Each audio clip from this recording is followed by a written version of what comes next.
नमस्ते साथियों, आपका हमारी एकेडमी वीआरएस एकेडमी में आपका स्वागत है। आज के सेशन में हम बात करते हैं द्विगु समास और द्वंद्व समास के बारे में।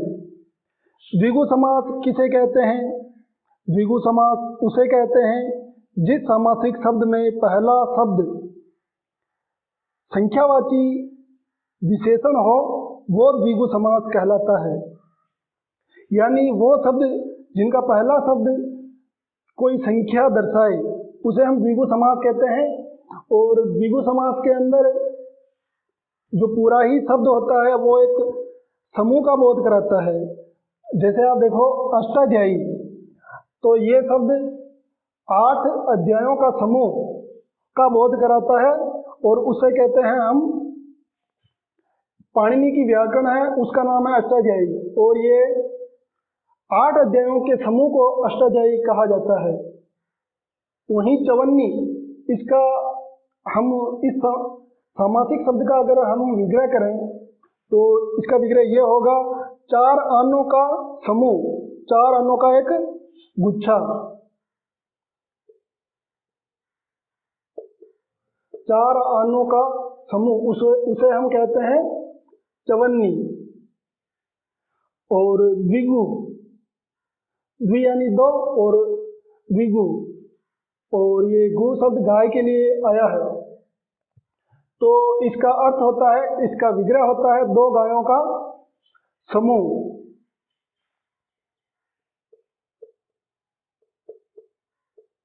2 गायों का समूह। अब द्विगु समास और कर्मधारय समास के अंदर एक कंफ्यूजन है, एक ये दुविधा रहती है कि कर्मधारय समास में भी जो पहला शब्द संख्यावाची है और वो विशेषण के रूप में आता है,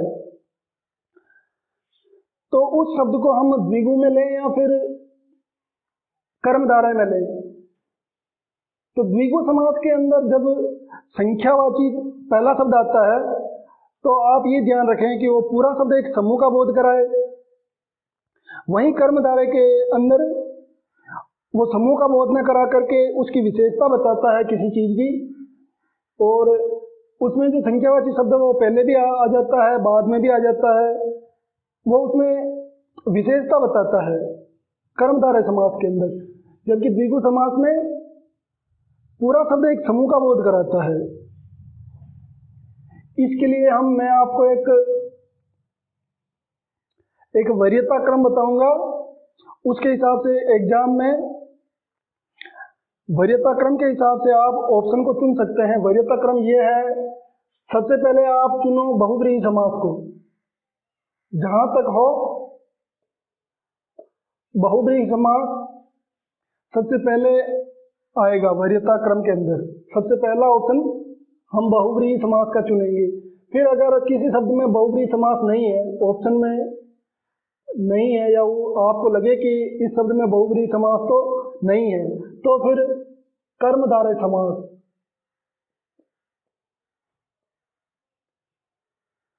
बहुब्रीहि के बाद में वरीयता क्रम के हिसाब से फिर कर्मधारय समास आता है। और इसमें भी लगे कि आप इस शब्द में कर्मधारय समास भी नहीं है, तो तीसरे नंबर पर आ जाता है द्वंद्व, और चौथे पर द्विगु, और 5वें पर तत्पुरुष, और 6ठे पायदान पर अव्ययीभाव समास। अव्ययीभाव समास 6ठे नंबर पर। सबसे पहले आप टिक करना बहुब्रीहि पर, ये ना हो तो फिर कर्मधारय पर। कर्मधारय भी अगर शब्दों में समास न हो तो फिर द्वंद्व समास को टिक करें, ये भी ना हो तो फिर द्विगु, और फिर तत्पुरुष, फिर अव्ययीभाव समास। इस प्रकार से ये समासों का एक वरीयता क्रम है, इसे आप ध्यान में रखें। तो आपने समझा है द्विगु समास। अब बात करें द्वंद्व समास के बारे में। द्वंद्व समास के अंदर दोनों पद जो है वो प्रधान रहते हैं। कोई भी पहला शब्द प्रधान नहीं रहता या फिर दूसरा शब्द प्रधान नहीं रहता, दोनों ही शब्द प्रधान रहते हैं। जैसे आप देखो माता या माता पिता, एक शब्द है माता और पिता, तो इसमें दोनों शब्द प्रधान है, माता और पिता। तो इसमें कोई एक शब्द, अब पति पत्नी में दोनों ही प्रधान है, पत्नी भी प्रधान है और पति भी प्रधान है। यह एक शब्द है गौरी और शंकर, इसका विग्रह होता है गौरी और शंकर, पार्वती माता और शंकर भगवान। गौरी और शंकर इसका विग्रह होता है। और जंगल झाड़ी, इसका विग्रह होता है जंगल झाड़ी आदि, जंगल झाड़ी आदि।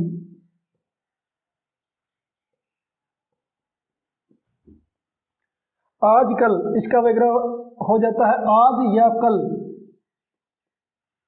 तो इन तीनों उदाहरणों में तीन अलग अलग शब्द आ जाते हैं विग्रह करने पर। गौरी और शंकर, इसका ये विग्रह हो रहा है, तो इस समास को हम नाम देते हैं इतरेतर द्वंद्व। इतरेतर द्वंद्व इसको नाम देते हैं।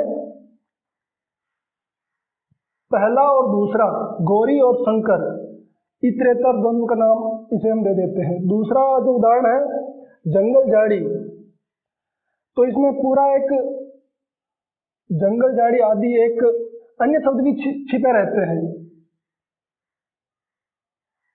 इतरेतर और समाहार,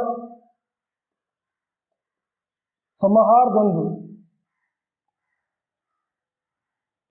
जंगल झाड़ी आदि, तो इसका पूरा एक समाहार वो प्रमुख रहता है, इसीलिए इसे नाम दिया गया है समाहार। आज या कल, तो इसमें विकल्प आ जाता है, विकल्प आज या कल। जैसे लाख, 2 लाख, लाख अथवा 2 लाख, लाख या 2 लाख, तो ये वैकल्पिक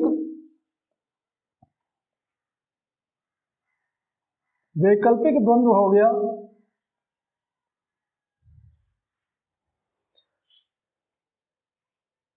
तो द्वंद्व समास के हम 3 प्रकार कर देते हैं, 3 प्रकार याद रखेंगे। पहला, दूसरा है समाहार और तीसरा वैकल्पिक, पहला इतरेतर। तो द्वंद्व समास कितने प्रकार के होते हैं? 3 प्रकार के होते हैं, इतरेतर, समाहार और वैकल्पिक। वैकल्पिक द्वंद्व में विकल्प रहता है अथवा या शब्द आता है, वहीं समाहार शब्द, समाहार जो समास है उसमें अन्य शब्द भी छिपे रहते हैं। जैसे